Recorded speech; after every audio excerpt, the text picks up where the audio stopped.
Aloitimme maailmanvalloitusseikkailumme junamatkojen kuninkuusmatkalla, Transsiperialla, joka on maailman pisin yhtämittainen junarata. Matkareittimme kulki 10 000 kilometriä junaraiteita pitkin Helsingistä Moskovaan, Moskovasta Irkutskiin, Irkutskista Mongoliaan ja Mongoliasta Pekingiin. Kiertelimme Moskovan nähtävyyksiä, ajelimme kuuluisalla metrolla ja hankimme eväitä tulevaa junamatkaamme varten. Kunnes vihdoin koitti aikamme hypätä tähän legendaariseen junaan. Ensimmäisenä etappina matkasimme yhdellä rykäyksellä 85 tuntia Moskovasta Irkutskiin, eli istuimme yhdessä ja samassa junassa lähes 4 vuorokauden ajan. Me ollaan Transmongoliassa, hypättiin just Moskovasta junaan ja juna lähtee just liikkeelle. Ja nyt me ollaan karjavaunussa. Junan halvinta luokkaa kutsutaan karjavaunuksi, koska siellä ei ole omia hyttejä, vaan ainoastaan vaunun täydeltä looseihin sijoitettuja sänkyjä. Täydessä junavaunussa nukutaan yhteensä 48 ihmisen kanssa. On ihan hyvä tuntuma tästä.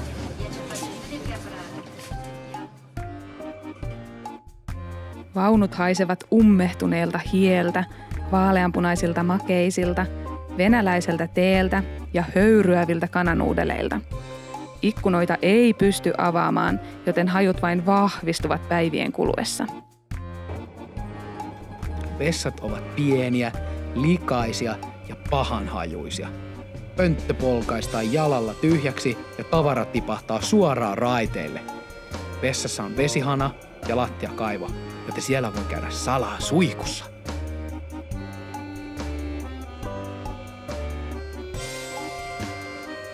Matkan aikana näimme Uralvuoriston, 16 suurta jokea ja ihailimme syksyisen keltaisia Siperian maisemia. Oma loosi alkoi tuntua kotoisalta. Tuntui ihanalta olla tekemättä yhtään mitään ja vain kuunnella junaraiteiden kolinaa. Juna pysähtyy asemilla 80–60 minuutiksi kerrallaan, jolloin asemalaiturilla pääsee haukkaamaan raitista ulkoilmaa ja ihmettelemään venäläisiä markkinahulinoita. Ympärillä parveilee venäläisiä mummelilaumoja, jotka myyvät herkullista kalaa, marjoja, blinejä, perunoita ja turkiksia. Ostosten tekeminen venäjän kielellä oli aina yhtä arpapeliä. What is that? Is it ice cream? It's it's a milk with a sugar that Maitomakee churro. I want one. 50 rubles. Spasiba.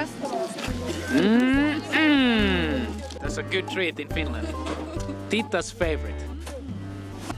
Okay.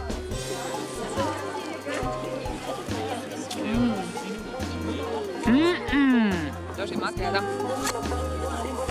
Really good. Parasta ajanvietettä on eväiden syöminen. Kiehuvaa vettä saa suoraan vaunuemäntien hiilillä lämmitettävästä samovaarista ja omia eväitä jaetaan toverillisesti paikallisten kanssamatkustajien kanssa. Nuudelit eivät ole koskaan maistuneet näin hyvälle. Lähes kukaan ei puhu englantia, joten venäjän kieltä kannattaa harjoitella ainakin parin fraasin verran, viimeistään junassa. Me kuvaat sä? Joo. Okei, dobry wiecie. Меня зовут Tomas. Sano se. Как вы поживаете? Yeah? Vähän niinku bullshit vaikenee. Pоживаете. Привет. Hauskinta on tutustua kanssamatkustajiin ja yrittää keskustella heidän kanssaan venäjän kielellä. Lauma aikuisia ja lapsia kerääntyi meidän loosiimme ihmettelemään matkatarinoitamme ja maistelemaan suomalaisia karkkeja. Have you ever heard? This is the best Finski candy in the лучшая world. финская конфетка в мире. Turkin pippuri. Turkish pepper. У вас будет все гореть. Yeah. It was nice knowing you. Matkan aikana ylitetään huimat 8 aikavyöhykettä, joten aurinko nousee ja laskee aivan mielivaltaisesti. Juna kulkee Moskovan ajassa, aikavyöhykkeestä riippumatta, mutta junan valot sammutetaan nukkumisen merkiksi aina paikallisen ajan mukaan. Ajantaju katoaa aivan täydellisesti. Onneksi yömyssyjä voi ostaa ravintolavaunun puolelta. Kiinan rajalle saavuttaessa junaraiteiden leveys muuttuu Venäjän ja Mongolian raiteita pienemmäksi. Juna pysähtyy useaksi tunniksi huoltohalliin, jossa suoritetaan telien ja akseliparien vaihto. Ihmettelimme touhua nenät ikkunalasissa kiinni ja hämmästyimme, kun koko juna nostettiin vaunu kerrallaan ilmaan. Matkan varrella on mukava hypätä pois junan kyydistä ja tutustua paikallisiin kaupunkeihin. Irkutskissa suuntasimme suoraan maailman syvimmälle järvelle, Baikkalille, jossa pääsimme maistelemaan tuoretta omulkalaa. Ei ole niin hyvä kuin Kannusjärvellä. Ja Mongoliassa matkustimme Kobin autiomaahan katsomaan kameleita ja nukkumaan jurtissa.